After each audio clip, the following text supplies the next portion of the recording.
अस्सलाम वालेकुम नाजरीन, मैं हूँ हकीम मियाँ मोहम्मद अफज़ल अल हिजाज़ दुआ खाना के प्लेटफार्म से।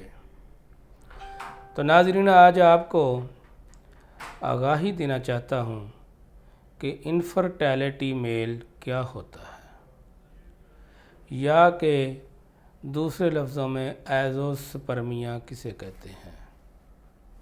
इसके अलावा डेड स्पर्म के अल्फाज बोले जाते हैं, या ये समझ लो कि जरासीम का बिल्कुल ना होना। तो नाजरीन, जब ऐसी कंडीशन होती है तो इंसान औलाद जैसी नेमत से महरूम रहता है। तो एज़ोस्पर्मिया का शिकार होने की वजह से जो है प्रेगनेंसी वो नहीं हो पाती। तो दोस्तों, आपको बताना चाहता हूँ कि एज़ोस्पर्मिया क्यों होता है। बेसिकली सबसे बड़ी बात यह है कि हमारी ग़िज़ाई बेइतदाली की वजह से इंसान एज़ोस्पर्मिया का शिकार हो जाता है। आपको नाज़रीन, इससे पहले भी मैं कई दफ़ा बता चुका हूँ कि इंसान के अंदर 4 चीज़ें पाई जाती हैं जो मेजर किरदार अदा करती हैं इंसानी बॉडी के अंदर। वो है आग, मिट्टी, हवा, पानी।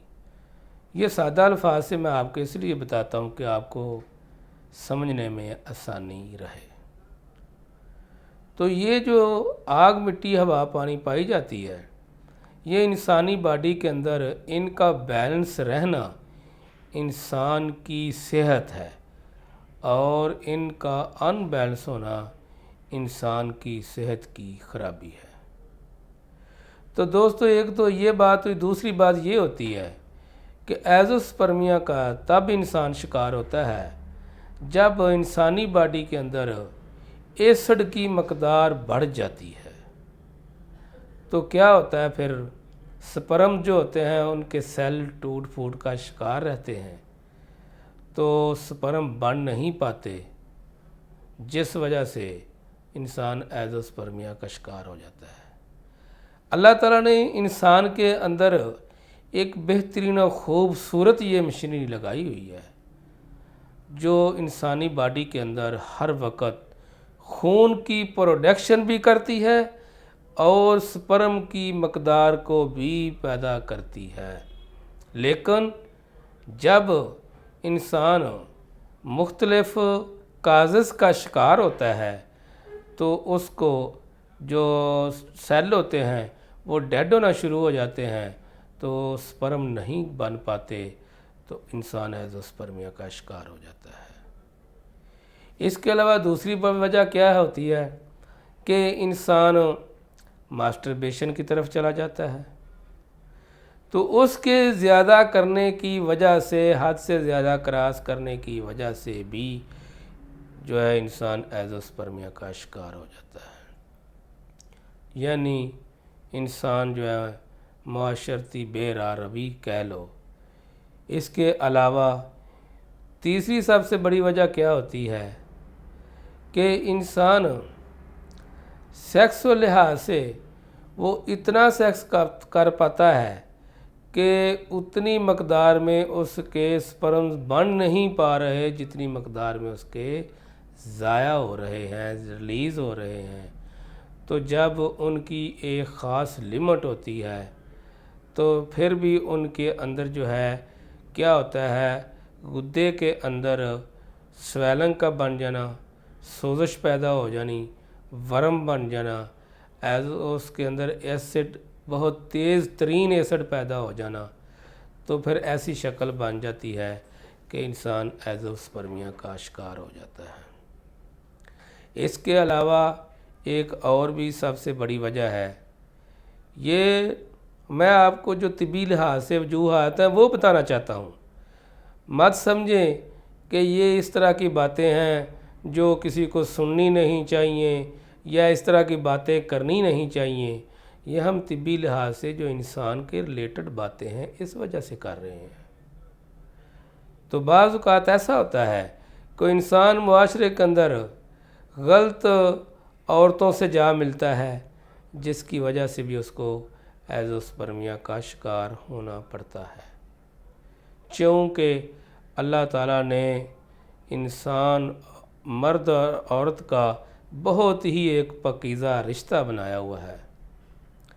تو جب سائنسی لحاظ سے، طبی لحاظ سے ان کا انالیسس کیا جائے تو یہ پتہ چلتا ہے کہ جب عورت کے اندر مختلف قسم کے سپرمز جو ہیں وہ انٹر ہوں گے تو وہاں کیا ہوگا؟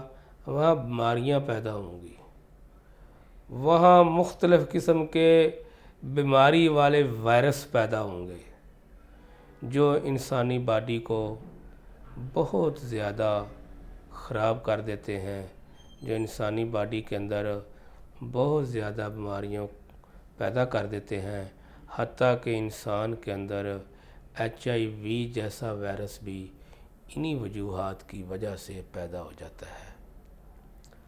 اور بعض اوقات ایسا بھی ہوتا ہے کہ انسان غلط جو ہے وہ بلڈ انجیکٹ کروا لیتا ہے یا کیا جاتا ہے، تو اس وجہ سے بھی انسان جو ہے ایزوسپرمیا کا شکار ہو جاتا ہے۔ تو دوستو یہ رہی ایزوسپرمیا کی وجوہات۔ اب ہم ان سے کیسے بچا جا سکتا ہے؟ سب تو پہلی بات یہ ہے کہ جو میں نے وجوہات بتائی ہیں ان سے انسان کو پرہیز کرنا چاہیے، ان سے مکمل طور پر انسان کو احتیاط کرنی چاہیے۔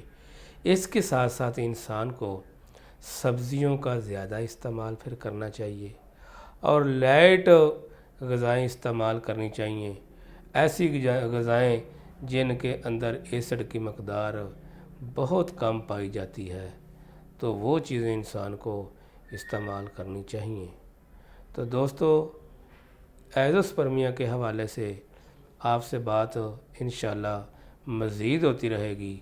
آپ کو میں نے چند باتیں چیدہ بیان کی ہیں، تو خدا نخواستہ معاشرے کے اندر کوئی بھی میرا بھائی ایزوسپرمیا کا شکار ہے تو اپنی رپورٹ کے ہمراہ الحجاز دعاخانہ پر تشریف لائے۔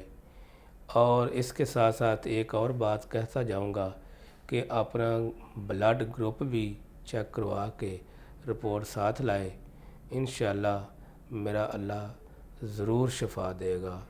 السلام علیکم۔